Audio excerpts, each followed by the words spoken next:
ಕಲಬುರಗಿಯ Mannur multi speciality ಆಸ್ಪತ್ರೆ ಕಲ್ಯಾಣ ಕರ್ನಾಟಕ ಭಾಗದ ಪ್ರಸಿದ್ಧ ಆಸ್ಪತ್ರೆಗಳಲ್ಲಿ ಒಂದಾಗಿದೆ. ಡಾಕ್ಟರ್ ಫಾರೂಕ್ ಮಣ್ಣೂರು ಸಾರಥ್ಯದಲ್ಲಿ ಅತ್ಯಂತ ಅನುಭವಿ ವೈದ್ಯರಿಂದ ಉತ್ತಮ ಚಿಕಿತ್ಸೆ ನೀಡಲಾಗುತ್ತಿದೆ.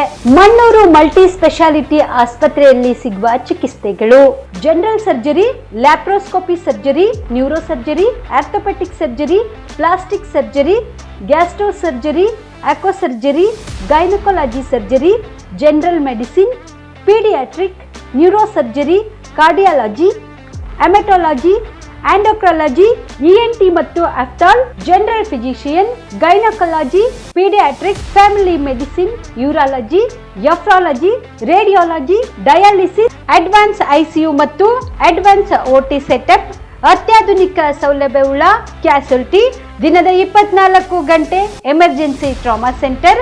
ಹೆಚ್ಚಿನ ಮಾಹಿತಿಗಾಗಿ ಸಂಪರ್ಕಿಸಿ ಬಾರಾ ಹಿಲ್ಸ್ ಸರ್ಕಲ್, ರಿಂಗ್ ರಸ್ತೆ, Kalaburagi. Phone number 9538786108. BPL ration card ಹಾಗೂ ಆಯುಷ್ಮಾನ್ ಕಾರ್ಡ್ ಫಲಾನುಭವಿಗಳಿಗೆ ಸುಜಿನಿ ಆಸ್ಪತ್ರೆಯಲ್ಲಿ ಉಚಿತ ಚಿಕಿತ್ಸೆ. ಕಲಬುರಗಿಯಲ್ಲಿ ಸ್ತ್ರೀ ರೋಗ ಹಾಗೂ ಮಕ್ಕಳ ಚಿಕಿತ್ಸೆಗಾಗಿಯೇ ಪ್ರತ್ಯೇಕ ಆಸ್ಪತ್ರೆ ಪ್ರಾರಂಭ. ಸುಜಿನಿ ಕಲ್ಯಾಣ ಕರ್ನಾಟಕ ಭಾಗದ ಅತ್ಯಾಧುನಿಕ ತಾಯಿ ಮತ್ತು ಶಿಶುವಿನ ಆರೈಕೆಯ ಆಸ್ಪತ್ರೆ. ಸ್ತ್ರೀ ರೋಗ ತಜ್ಞ ಖ್ಯಾತ ವೈದ್ಯರು ಹಾಗೂ ಮಕ್ಕಳ ತಜ್ಞ ಖ್ಯಾತ ವೈದ್ಯರ ತಂಡದಿಂದ ಕಡಿಮೆ ದರದಲ್ಲಿ ಚಿಕಿತ್ಸೆ, ವಿಶ್ವ ದರ್ಜೆಯ ಉಪಕರಣಗಳ ಮತ್ತು ಅತ್ಯಾಧುನಿಕ ಐಸಿಯು, ಎನ್ಐಸಿಯು ಹಾಗೂ ಇತರೆ ಸೌಲಭ್ಯಗಳಿಂದ ಮಕ್ಕಳಿಗೆ ಗುಣಮಟ್ಟದ ಆರೈಕೆ. ಸುಜಿನಿ ಆಸ್ಪತ್ರೆಯಲ್ಲಿನ ಸೌಲಭ್ಯಗಳು: ದಿನದ 24 ಗಂಟೆಯಲ್ಲಿ ತುರ್ತು ಸೇವೆ, ಹೈ ರಿಸ್ಕ್ ಗರ್ಭಧಾರಣೆ, ಒಬೆಸ್ಟ್ರಿಕ್ ಐಸಿಯು, ನವಜಾತ ಮತ್ತು ಶಿಶು ಐಸಿಯು, ಶಿಶು ಸಂಬಂಧಿತ ಶಸ್ತ್ರಚಿಕಿತ್ಸೆ, ಲ್ಯಾಪ್ರೋಸ್ಕೋಪಿ, ಲಸಿಕಾಕರಣ, ತಜ್ಞ ವೈದ್ಯರ ಸಲಹೆ, ಡಯಾಗ್ನೋಸ್ಟಿಕ್ ಮತ್ತು ಅಲ್ಟ್ರಾಸೌಂಡ್ ಸೇರಿದಂತೆ ಅನೇಕ ಸೌಲಭ್ಯಗಳು ನಿಮ್ಮ ಸುಜಿನಿ ಆಸ್ಪತ್ರೆಯಲ್ಲಿ ಲಭ್ಯ. ಹೆಚ್ಚಿನ ಮಾಹಿತಿಗಾಗಿ ಸಂಪರ್ಕಿಸಿ ಸುಜಿನಿ ಆಸ್ಪತ್ರೆ, ಬಿಗ್ ಬಜಾರ್ ಎದುರುಗಡೆಗೆ, ಕಲಬುರಗಿ. ದೂರವಾಣಿ ಸಂಖ್ಯೆ 08472272727 ಅಥವಾ mobile number 9900427814. Star care multi speciality trauma emergency 24x7 ತುರ್ತು ಚಿಕಿತ್ಸಾ ಸೌಲಭ್ಯವುಳ್ಳ ಆಸ್ಪತ್ರೆ. ಕಲಬುರಗಿ ಜಿಲ್ಲೆಯ ಖ್ಯಾತ ಅನುಭವಿ ವೈದ್ಯ ಡಾಕ್ಟರ್ ಪ್ರಶಾಂತ್ ಮಾಲಿ ಅವರ ನೇತೃತ್ವದಲ್ಲಿ ಅನುಭವಿ ವೈದ್ಯರ ತಂಡದೊಂದಿಗೆ orthopaedic, neuro surgery, general surgery, general medicine, urology, gastro surgery, paediatric, obstetric, gynaecology, cardiology, neurology ಸೇರಿದಂತೆ OPD, IPD, ICU, NICU, ultrasound, 2D echo, laboratory, major OT ಸೌಲಭ್ಯಗಳೊಂದಿಗೆ ಎಲ್ಲ ರೋಗಕ್ಕೂ ಒಂದೇ ಸೂರಿನಡಿ ರಿಯಾಯಿತಿ ದರದಲ್ಲಿ ಸ್ಟಾರ್ ಕೇರ್ ಆಸ್ಪತ್ರೆಯಲ್ಲಿ ದಿನದ 24 ಗಂಟೆ ಎಮರ್ಜೆನ್ಸಿ ಚಿಕಿತ್ಸೆ ನೀಡಲಾಗುವುದು. ಹೆಚ್ಚಿನ ಮಾಹಿತಿಗಾಗಿ ಸಂಪರ್ಕಿಸಿ ಸ್ಟಾರ್ ಕೇರ್ ಮಲ್ಟಿ ಸ್ಪೆಷಾಲಿಟಿ ಆಸ್ಪತ್ರೆ, ಸ್ವಾಭಿಮಾನಿ ಸ್ವದೇಶಿ ಕೇಂದ್ರದ ಮುಂಭಾಗ, ಗುಬ್ಬಿ ಕಾಲನಿ, ಕಲಬುರಗಿ. ಮೊಬೈಲ್ ನಂಬರ್ 9066906614 ಅಥವಾ 8472360239. ನಮಸ್ಕಾರ ವೀಕ್ಷಕರೇ, ಆನ್ ಸ್ಪಾಟ್ ನ್ಯೂಸ್ಗೆ ಸ್ವಾಗತ. ನಾನು ಸಂಗೀತ. ಆಳಂದ ತಾಲೂಕಿನ ನಿಂಬರ್ಗ ಗ್ರಾಮದಲ್ಲಿ ನಿರ್ಮಿಸಲಾಗಿದ್ದ ಸಾಮೂಹಿಕ ಮಹಿಳಾ ಶೌಚಾಲಯವು ಕಳಪೆ ಮಟ್ಟದಿಂದ ಕೂಡಿದೆ ಎಂದು ಆರೋಪಿಸಿ ಮಹಿಳೆಯರು ಚಂಬು ಹಿಡಿದು ವಿನೂತನವಾಗಿ ಪ್ರತಿಭಟನೆ ನಡೆಸಿದರು. ಸರ್ವ ಸಮಾಜ ಕಲ್ಯಾಣ ಸಮಿತಿ ನೇತೃತ್ವದಲ್ಲಿ ಇಂದು ನಗರದ ಕೆಆರ್ಐಡಿಎಲ್ ಕಚೇರಿ ಮುಂದೆ ಶೌಚಾಲಯಕ್ಕಾಗಿ ಚಂಬು ಹಿಡಿದುಕೊಂಡು ಮಹಿಳೆಯರು ಮತ್ತು ಗ್ರಾಮಸ್ಥರು ಪ್ರತಿಭಟನೆ ನಡೆಸಿ ಆಕ್ರೋಶ ವ್ಯಕ್ತಪಡಿಸಿದರು.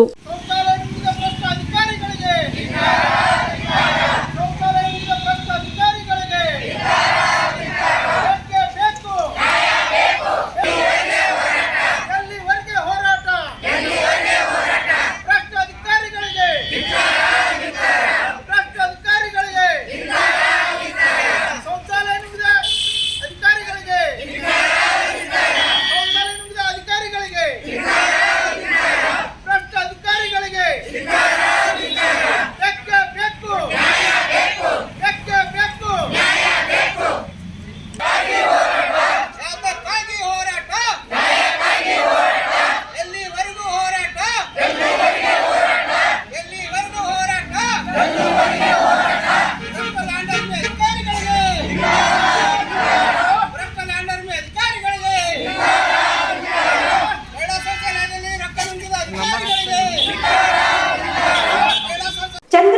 ವಿಶ್ವನಾಥ ಸ್ವಾಮೀಜಿ ಯಾವ ಅರ್ಥದಲ್ಲಿ ಹೇಳಿದ್ದಾರೆ ನನಗೆ ಗೊತ್ತಿಲ್ಲ. ದೇಶದ ಪ್ರತಿಯೊಬ್ಬ ಮತದಾರರಿಗೆ ಮತದಾನದ ಹಕ್ಕು ಕೊಟ್ಟಿದ್ದು ಸಂವಿಧಾನ. ಮತದಾನ ಹಿಂದೂಸ್ತಾನದಲ್ಲಿರುವಂತಹ ಪ್ರತಿಯೊಬ್ಬರ ಹಕ್ಕು. ಸ್ವಾಮೀಜಿ ಅವರು ದೊಡ್ಡವರು, ಅವರ ಬಗ್ಗೆ ಮಾತನಾಡಲಿಕ್ಕೆ ಇಷ್ಟಪಡುವುದಿಲ್ಲ ಎಂದು ಸಚಿವ ಜಮೀರ್ ಅಹ್ಮದ್ ಹೇಳಿದರು. ಹುಬ್ಬಳ್ಳಿ ನಗರದಲ್ಲಿ ಇಂದು ಸುದ್ದಿಗಾರರೊಂದಿಗೆ ಮಾತನಾಡಿದ ಅವರು, ಸಚಿವ ಸಂಪುಟ ಪುನರ್ರಚನೆ ಬಗ್ಗೆ ನನಗೆ ಮಾಹಿತಿ ಇಲ್ಲ. ಅದನ್ನು ಮುಖ್ಯಮಂತ್ರಿಗಳು ಹಾಗೂ ಉಪಮುಖ್ಯಮಂತ್ರಿಗಳು ತೀರ್ಮಾನ ಮಾಡಬೇಕು ಎಂದರು. ಸಿಎಂ ಡಿಸಿಎಂ ದೆಹಲಿಗೆ ಹೋಗುವುದು ಸಿಡಬ್ಲ್ಯೂಸಿ ಮೀಟಿಂಗ್ ಅಂತ ಹೋಗಿದ್ದು ಸಚಿವ ಸಂಪುಟ ಪುನರ್ರಚನೆಗಾಗಿ ಹೋಗಿದ್ದಲ್ಲ. ಸಚಿವ ಸಂಪುಟ ಪುನರ್ರಚನೆ ವಿಷಯ ನನಗೆ ಗೊತ್ತಿಲ್ಲ. ಆ ರೀತಿಯಾಗಿ ಯಾವುದೇ ಚರ್ಚೆ ನಡೆದಿಲ್ಲ ಎಂದು ತಿಳಿಸಿದರು. ಹೆಸ್ಕಾಂ ಚೇರ್ಮನ್ ಆಗಿದ್ದಾರೆ, ಅವರು ಚಾರ್ಜ್ ತಗೊಂತಾರೆ. ಆ ಹಿನ್ನೆಲೆಯಲ್ಲಿ ನಾನು ನಸೀರ್ ಅಹಮದ್ ಸಾಹೇಬರು ಬಂದಿದ್ದೀವಿ. ನಮ್ಮ ಆಜಂ ಪೀರ್ ಖಾದ್ರಿ XMLA ಅವರು ಹೆಸ್ಕಾಂ ಚೇರ್ಮನ್ ಆಗಿ ಮಾಡಿದ್ದಾರೆ. ಅವ್ರು ಚಾರ್ಜ್ ತೊಗೊತಾರೆ, ಚಾರ್ಜ್ ಕೊಡೋಕ್ಕೆ ಇವತ್ತು ಬಂದಿದ್ದೀವಿ. ಸಚಿವ ಸಂಪುಟ ಇಲ್ಲ, ಏನು ನಮ್ಗೆ ಇದ್ದವ್ರಿಗೂ ಏನು ಮಾಹಿತಿ ಇಲ್ಲ, ಆ ಥರ ಇಲ್ಲ. ನಿಮ್ಮ ಮಾಧ್ಯಮದಲ್ಲೇ ನಾವು ನೋಡ್ತಾ ಇರೋದು, ಆ ಥರ ಚರ್ಚೆ ಮಾಡಿಲ್ಲ. ಈಗ ಅದು ಆಗಬೇಕಾದ್ರೆ ಮುಖ್ಯಮಂತ್ರಿಗಳು ಉಪಮುಖ್ಯಮಂತ್ರಿಗಳು ತೀರ್ಮಾನ ಮಾಡಬೇಕಾಗಿರೋದು. ಇದುವರೆಗೂ ಆ ಥರ ಏನು ನಮ್ಮ ಮುಂದೇನು ಆ ಥರ ಚರ್ಚೆ ಆಗಲಿಲ್ಲ. CM DCM ದಿಲ್ಲಿ ಇಲ್ಲ, CWC ಮೀಟಿಂಗ್ ಇತ್ತು CMದು. ಆ ಹಿನ್ನೆಲೆಯಲ್ಲಿ ಅವ್ರು ಅಲ್ಲಿ ಹೋಗಿರೋದು, ದಿಲ್ಲಿಗೆ ಹೋಗಿರೋದು. ಇದಕ್ಕಂತ ಏನು ಹೋಗಲಿಲ್ಲ, ಓದಂಗಿಲ್ಲ. ಸರ್, ಚಂದ್ರಶೇಖರನಾಥ್ ಸ್ವಾಮೀಜಿ ಅವರು ಮುಸ್ಲಿಂ ಮತನ ರದ್ದು ಮಾಡಬೇಕು ಅನ್ನೋ ಹೇಳಿಕೆಯನ್ನು ಇಲ್ಲ, ಅದು ಸರಾಸರಿ ಸ್ವಾಮೀಜಿ ಯಾವ ಹಿನ್ನೆಲೆಯಲ್ಲಿ ಹೇಳಿದಾರೆ ಗೊತ್ತಿಲ್ಲ. ಈಗ ಸಂವಿಧಾನದಲ್ಲಿರೋದು, ಮತ ಕೊಡೋದು ಸಂವಿಧಾನದಲ್ಲಿ ಬಾಬಾ ಸಾಹೇಬ್ ಅಂಬೇಡ್ಕರ್ ಸಂವಿಧಾನದಲ್ಲಿ ಕೊಟ್ಟಿರೋದು. ಅದು ಹಕ್ಕದು, ಎಲ್ಲರದು ಹಕ್ಕು, ಮುಸಲ್ಮಾನ ಅಂತ ಇಲ್ಲ, ಎಲ್ಲ ಹಿಂದೂಸ್ತಾನಲ್ಲಿರೋರು ಎಲ್ಲರದು ಅದು ಹಕ್ಕದು. ಅದು ಯಾವ ಹಿನ್ನೆಲೆಯಲ್ಲಿ ಹೇಳಿದ್ದಾರೆ ಸ್ವಾಮೀಜಿ, ಅವ್ರು ದೊಡ್ಡವರಿದ್ದಾರೆ, ಅವ್ರ ಬಗ್ಗೆ ನಾನು ಮಾತಾಡೋಕ್ಕೆ ಇಷ್ಟಪಡಲ್ಲ ನಾನು. ಸರ್, ಈಗ ಬೆಳಗಾವಿ ಅಧಿವೇಶನ ಉತ್ತರ ಕರ್ನಾಟಕಕ್ಕೆ ಜಾಸ್ತಿ ಒತ್ತು ಕೊಡಬೇಕನ್ನೋ ಇದು ಇದೆ. ಅದಕ್ಕಂತ ತಾನೇ ಅಸೆಂಬ್ಲಿ ಮಾಡಿ ಅದೇ ತಾನೇ ಚರ್ಚೆ ನಡೀತಾ ಇರೋದು. ಆ ಹಿನ್ನೆಲೆಯಲ್ಲೇ ವಿಧಾನಸೌಧ ಕಟ್ಟಿರೋದು ಬೆಳಗಾಮಲ್ಲಿ. ಅಲ್ಲ, ಪ್ರತಿ ಬಾರಿ ಏನಾಗುತ್ತೆ ಅಂದರೆ ಯಾವುದೋ ಒಂದು ವಿಚಾರ ಇಟ್ಕೊಳ್ಳೋದು, ಅದ್ರ ಮೇಲೇ ದಿನ ದೂಡಿಬಿಡುತ್ತೆ. ಈಗ ನೀವು ವಿರೋಧ ಪಕ್ಷದವ್ರಿಗೆ ಹೇಳ್ಬೇಕು ಈ ಮಾತು, ಇದ್ರ ಬಗ್ಗೆ ಚರ್ಚೆ ಮಾಡಿ, ಅಭಿವೃದ್ಧಿ ಬಗ್ಗೆ ಚರ್ಚೆ ಮಾಡಿ ಅಂತ ಹೇಳ್ಬಿಟ್ಟು ವಿರೋಧ ಪಕ್ಷದವ್ರು ಹೇಳಬೇಕು. ನಾವು ಸರ್ಕಾರ, ವಿರೋಧ ಪಕ್ಷದವ್ರಿಗೆ ಮಾತು ಹೇಳಬೇಕಾಗಿದೆ. ಶಾಸಕ ಬಸನಗೌಡ ಪಾಟೀಲ್ ಯತ್ನಾಳ್ ಮತ್ತೆ BS ಯಡಿಯೂರಪ್ಪ ಅವರ ಕುಟುಂಬದ ರಾಜಕೀಯದ ಮೇಲೆ ಹರಿಹಾಯ್ದಿದ್ದಾರೆ. ವಿಜಯಪುರದಲ್ಲಿ ಸುದ್ದಿಗಾರರೊಂದಿಗೆ ಮಾತನಾಡಿದ ಅವರು, ಮಾಜಿ CM ಯಡಿಯೂರಪ್ಪ ಅವರಿಂದ CM ಮತ್ತು DCM ಸಂಬಂಧ ಹಳಸಿದ ಕಾರಣ BS ಯಡಿಯೂರಪ್ಪ ಅವರ ಮೇಲೆ ಪ್ರಕರಣಗಳು ತೆಗೆಯುತ್ತಿದ್ದಾರೆ. ನನ್ನ ಮೇಲೆ ಈಗಾಗಲೇ 42 ಕೇಸ್ಗಳು ಇವೆ. ನಾನು ಎದಕ್ಕೂ ಹೆದರುವನಲ್ಲ. ನಾವು ಇಲ್ಲಿ ವಕ್ಫ್ ಬೋರ್ಡ್ ಹೋರಾಟ ಬಿಡುವುದಿಲ್ಲ, ಅದನ್ನು ಮುಂದುವರಿಸುತ್ತೇವೆ. ಕೋರ್ ಕಮಿಟಿ ಏನ್ ಬೇಕಾದ್ರೂ ಶಿಫಾರಸು ಮಾಡಲಿ, ಅದಕ್ಕೆ ನಾನೇನು ತಲೆ ಕೆಡಿಸಿಕೊಳ್ಳುವುದಿಲ್ಲ. ಭ್ರಷ್ಟಾಚಾರದ ವಿರುದ್ಧ ನಮ್ಮ ಹೋರಾಟ ಇದೆ ಅಷ್ಟೇ. ಆದ್ರೆ ನನಗೆ ಅಧ್ಯಕ್ಷ ಆಗಬೇಕು ಎನ್ನುವ ಯಾವುದೇ ಆಶೆ ಇಲ್ಲ. ನನ್ನ ಅಪೇಕ್ಷೆ ಏನೇ ಇದ್ರೂ ಅದು ಪಕ್ಷಕ್ಕೆ ಒಳ್ಳೆಯದಾಗಬೇಕು ಅನ್ನೋದು ಅಷ್ಟೇ ಎಂದರು. Shashi, on spot news, Vijayapura. ಇದು ತೊಗೊಂಡು ಹುಡುಕಾಡಿದ್ರು ಒಂದು ಪಂಚಾಯತ್ ಮೆಂಬರ್ ಇಲ್ಲ, 6 ಮಂದಿ ಅದಾರ. ಅವ್ರು ಒಂದಿಟ್ಟು ದುಡ್ಡು ಕೊಟ್ಟಿರ್ತಾರ, ಹಿಂಗೆ ಒಂದು ಟಚಕ್ಕೆ ಚುಚ್ಕೊಂಡು ಹಿಂಗೆ ಟಚಕ್ಕೆ ನೋಡ್ರಿ, ಅವ್ರು ಏನು ಬೇಕಾದ ಮಾಡಿ, ನಾ ಏನು ತಲೆ ಕೊಡ್ಸೋಣ. ಒಮ್ಮೆ ಹೇಳಿಬಿಟ್ಟಿಲ್ಲ, ನೀವು ಏನು ಶಿಫಾರಸು ಮಾಡ್ತೀರಿ, ಕೋರ್ ಕಮಿಟಿಗೆ ಏನು ಬೇಕಾದ ಮಾಡ್ತೀರಿ. ನಾವು ವಕಫ್ ಹೋರಾಟವನ್ನು ಬಿಡುವುದಿಲ್ಲ. ಪ್ರಧಾನಮಂತ್ರಿ ಹೇಳ್ದಂಗೆ ವಂಶವಾದ ಭ್ರಷ್ಟಾಚಾರ ರಾಜಕಾರಣಿಗಳ ವಿರುದ್ಧ ನಮ್ಮ ಪಕ್ಷದ ಸ್ವಪಕ್ಷದಲ್ಲಿರಲಿ ವಿರೋಧ ಪಕ್ಷದಲ್ಲಿ ನಾವು ಹೋರಾಟ ಮಾಡ್ತೀವಿ. ನಾವು ಸಿದ್ದರಾಮಯ್ಯ DK ಶಿವಕುಮಾರ್ ಅವರಿಗೆ ಇನ್ವೆಸ್ಟ್ಮೆಂಟ್ ಇಲ್ಲ. ಇನ್ವೆಸ್ಟ್ಮೆಂಟ್ ಇದ್ದ ನಮ್ಮ ಸಕ್ಕರೆ ಕಾರ್ಖಾನೆಗೆ ತೊಂದರೆ ಕೊಡ್ತಿರಲಿಲ್ಲ. ನನ್ನ ಮೇಲೆ 42 ಕೇಸುಗಳನ್ನು ಸಿದ್ದರಾಮಯ್ಯ DK ಶಿವಕುಮಾರ್ ಹಾಕ್ತಿರಲಿಲ್ಲ. ವಿಜಯೇಂದ್ರ ಮೇಲೆ ಒಂದು ಕೇಸ್ ಹಾಕಿಲ್ಲ. ಯಡಿಯೂರಪ್ಪನವ್ರದ್ದು ಇನ್ನೂ ಎಷ್ಟೋ ಗಂಭೀರ ಪ್ರಕರಣ ಇದ್ರು ಇನ್ನೂ ಮುಚ್ಚಿಟ್ಟಿದ್ರು. ಈಗ ಪ್ರಕರಣಗಳನ್ನು ತೆಗಿಲಕತ್ತಾರ. ಅಂದ್ರೆ ಈಗ ಅವ್ರದ್ದು ಹಸಿದಿದ್ದಕ್ಕೆ ಒಂದಾಗಿ ನಮ್ಮದು ಮುಚ್ಕೊಳ್ಳೋಕೆ. ನಮ್ಮ ಮುಚ್ಕೊಳ್ಳೋಕೆ ನೋಡ್ರಿ, ನೀವೇ ಹೇಳಕತ್ತೀವಿ. ನಮ್ಮ ಸರ್, ಈಗ ಕಾಂಗ್ರೆಸ್ನಲ್ಲಿ ಪ್ರಬಲ ಕ್ಯಾಂಡಿಡೇಟ್ ಇತ್ತು, ವಿಜಯೇಂದ್ರ ವಿರುದ್ಧ ಹಾಕಲಿಕ್ಕೆ ನಾವು ಹಾಕಲಿಲ್ಲ. ಆ ಕಾರಣಕ್ಕೆ ಅವರು ಗೆದ್ದಿದ್ದಾರಿಲ್ಲ. DK ಶಿವಕುಮಾರ್ ಹೇಳಿ, ನಾವು ಕೊಟ್ಟ ಭಿಕ್ಷೆಯಿಂದ MLA ಆಗಿ ನಿಮ್ಗೇನಾರ ತಮ್ಮ ನೈತಿಕತೆ ಗಟ್ಸಿತ್ತಂದ್ರೆ ನೀವು ಕೊಟ್ಟ ಭಿಕ್ಷೆಯಿಂದಾಗೆಲ್ಲ ದಮ್ ಐತೆ ನನ್ನ ಬಳಿ. ಇನ್ನೊಮ್ಮೆ ನಾನು ರಾಜೀನಾಮೆ ಕೊಟ್ಟು ಇನ್ನೊಮ್ಮೆ ಆರಿಸ್ಬಿಡ್ತೀನಿ, ಯಾರು ಬೇಕಾದ್ರೆ ಕ್ಯಾಂಡಿಡೇಟ್ ಹಾಕ್ಕೊಡ್ತೇವೆ ಅವತ್ತೇ ಹೇಳಿಕೆ ಕೊಡಬೇಕಾಗಿತ್ತು. ದಿನಾತನ ಏನು ಪ್ರತಿಕ್ರಿಯೆ ಕೊಟ್ಟಿಲ್ಲ ಅಂದ್ರೆ ದಮ್ಮು ತಾಕತ್ತು ನೈತಿಕತೆ ಯಾವುವು ಏನಿಲ್ಲ.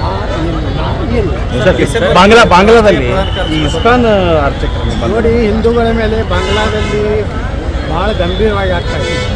ನಾವು ಈಗ ಇಲ್ಲಿ ದೇಶನಾಗ ಒಂದು ಮಾನವ ಹಕ್ಕು ಆಯೋಗ ಐತೆ. ಅವ್ರೇನು ಕತ್ತಿ ಕೇಳಕತ್ತಾರ, ವಿಶ್ವದ ಒಂದು ಮಾನವ ಹಕ್ಕು ಐತಿ, ವಿಶ್ವಸಂಸ್ಥೆ ಐತಿ.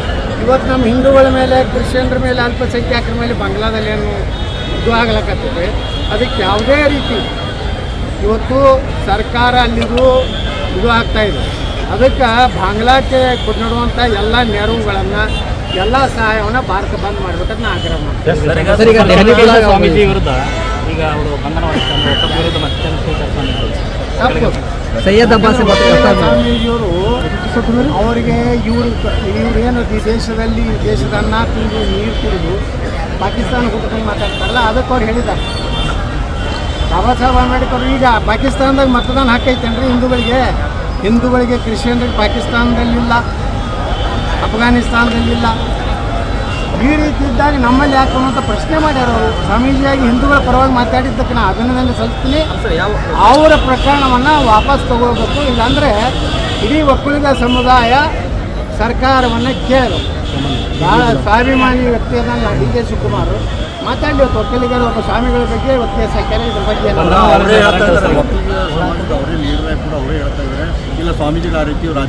ಮಣ್ಣಿನಲ್ಲಿ ತೇವಾಂಶದ ಕೊರತೆ ಹಾಗೂ ಒಣಬೇರು ಕೊಳೆ ರೋಗದಿಂದ ತೊಗರಿ ಒಣಗುತ್ತಿರುವುದರಿಂದ ಕಲಬುರಗಿ ಜಿಲ್ಲಾಧಿಕಾರಿ ಬಿ ಫೌಜಿಯಾ ತನ್ನರು ಅವರು ವಿವಿಧ ಗ್ರಾಮಗಳಿಗೆ ಭೇಟಿ ನೀಡಿ ತೊಗರಿ ಬೆಳೆ ಪರಿಶೀಲನೆ ನಡೆಸಿದರು.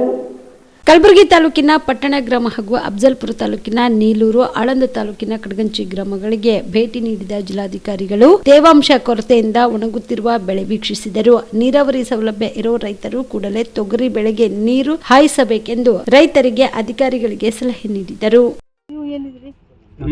ಟೆಕ್ನಿಕಲ್ ಅಸಿಸ್ಟೆಂಟ್ ವೆಹಿಕಲ್ ಮ್ಯಾಮ್, ಕೃಷಿ ಸಂಜೀವಿನಿ ವೆಹಿಕಲ್ ಮೇಡಮ್ ಸೆಲೆಕ್ಟ್ ಮಾಡಿದ್ವಿ ಮೇಡಮ್. ಗುಲ್ಬರ್ಗ ಡಿಸ್ಟ್ರಿಕ್ಟ್ ಆಮೇಲೆ ಸೆಲೆಕ್ಟ್ ಕ್ರಾಪ್ ಮೇಡಮ್. ಅವ್ರು ಏನು ಬಿತ್ತಿದ್ದಾರೆ ಅಂತ ಚೆಕ್ ಮಾಡ್ತೀವಿ ಮೇಡಮ್. ನಮ್ಮಲ್ಲಿ ವೆರೈಟಿ ಅದ ಮೇಡಮ್, ಎಷ್ಟು ಕ್ರಾಪ್ ಅದ, ಯಾವ ವೆರೈಟಿ ಅದ, ನಾವು ಬರೀ ತೊಗರಿ ಅದ ಮೇಡಮ್. ಪ್ರೆಸೆಂಟ್ ತೊಗರಿ ಮೇಡಮ್ ಈಗ ಸ್ಟೇಜ್ ಅದ ಪ್ರೆಸೆಂಟ್ ನೋಡ್ತೀವಿ ಮೇಡಮ್. ಈಗ ಯಾವ ಸ್ಟೇಜ್ ಇರ್ತದೆ ಅದ್ರ ಮೇಲೆ ಕ್ಲಿಕ್ ಮಾಡ್ತೀವಿ ಮೇಡಮ್. ಅಂದರೆ ಯಾವ್ಯಾವ ಥರ ನಮಗೆ ಇದಾಗ್ತದೆ ಪ್ರೆಸೆಂಟ್ ಪ್ರಾಬ್ಲಮ್ ಅದ ಮೇಡಮ್. ಇಲ್ಲಿ ನಾವು ನೋಡಿರ್ತಾ ಇಮಿಡಿಯೇಟ್ಲಿ ಪುನಃ ಹಿಡಿದು ಬಿಡ್ತೀವಿ ಮೇಡಮ್. ಆಯ್ತಂದ್ರೆ ಹಸಿ ಅದ, ಹಸಿ ಇಲ್ಲ, ಫುಲ್ಲು ಇದೆ ಮೇಡಮ್. ಅಂದರೆ ಹೊಣಿಗೆ ಹೋಗಿದೆ ಮೇಡಮ್ ಜಾಸ್ತಿ. ನಾವು ಅದ್ರ ಮೇಲೆ ಕ್ಲಿಕ್ ಮಾಡ್ತೀವಿ ಮೇಡಮ್.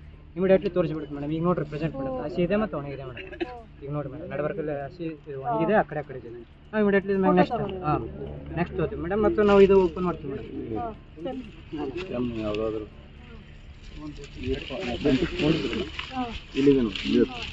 ಇದು ಓಪನ್ ಮಾಡಿದ್ವಿ ಅಂದರೆ ಈ ಥರ ಹೇಗೆ ತೋರಿಸ್ತೀವಿ,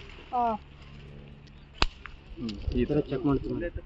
ಈ ಥರ ಒಳಗೆ ಗೀರೆ ಬಂದಿದೆ ಅಂದರೆ ಇದು ಆ ಥರ ನೋಡ್ತೀವಿ ಮೇಡಮ್. ಮತ್ತೆ ನೆಕ್ಸ್ಟ್ ಅಂತ ಹೋಗ್ತೀವಿ ಮೇಡಮ್. ಫುಲ್ ಮತ್ತೆ ಗಿಡ ಮೇಡಮ್ ಇದೆಲ್ಲ ಚೆಕ್ ಮಾಡ್ತೀವಿ ಮೇಡಮ್. ಎಷ್ಟು ಇದಾಗಿದೆ ಫೋಟೋ ತೊಗೋತೀವಿ ಮೇಡಮ್. ಅವ್ರು ಕೇಳಿದ್ರು ಫೋಟೋ ಹಾಕಿ ನಮ್ಗೆ ಅಂತ ಅಂದ್ರೆ ನಾವು ಕ್ಲಿಕ್ ಮಾಡ್ತೀವಿ ಮೇಡಮ್. ಜಸ್ಟ್ ಫಸ್ಟ್ ಇದು ತೊಗೋಬೇಕು ಮೇಡಮ್. ಓಕೆ ಅಂತೀವಿ ಮೇಡಮ್. ನೆಕ್ಸ್ಟ್ ಕ್ರಾಪ್ ಕೊಡ್ತೀವಿ ಮೇಡಮ್. ನೆಕ್ಸ್ಟ್ ಅವ್ರು ಇನ್ನೊಂದು ಫೋಟೋ ಕೇಳ್ತೀವಿ ಮೇಡಮ್. ಯಾಕಂದ್ರೆ ಇದೊಂದು ಮೇಡಮ್ ನೆಕ್ಸ್ಟ್ ತೊಗೊಂಡಿದ್ವಲ್ರಿ.